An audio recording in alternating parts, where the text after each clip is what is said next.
আজকে 17 বছর এই দেশে কোনো খেলাধুলা ছিল না। খেলা কাকে বলে? এটা ছিল না।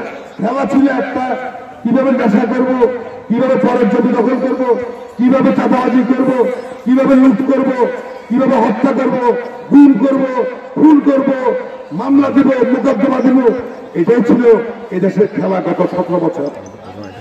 আজকে এদেশে আজকে এই সরকার প্রতিষ্ঠা হওয়ার পর আজকে সারা বাংলাদেশ আপনি তাকান তাহলে দেখতে পাবেন যে সারা বাংলাদেশে আজকে ক্রীড়া জগৎ আজকে চাঞ্চল্য ভাব চলে এসেছে। প্রত্যেক জায়গায় খেলাধুলা হচ্ছে। খেলাধুলার মাধ্যমে আজকে যে নেশার জগৎ ছিল তরুণ সমাজ, সে নেশার জগৎ থেকে বের হয়ে যাচ্ছে। আজকে তাদের এই খেলাধুলার মধ্যে দিয়ে তাদের মনে আনন্দ সৃষ্টি হচ্ছে। তারা শারীরিকভাবে সুস্থ হচ্ছে, মানসিকভাবে সুস্থ হচ্ছে।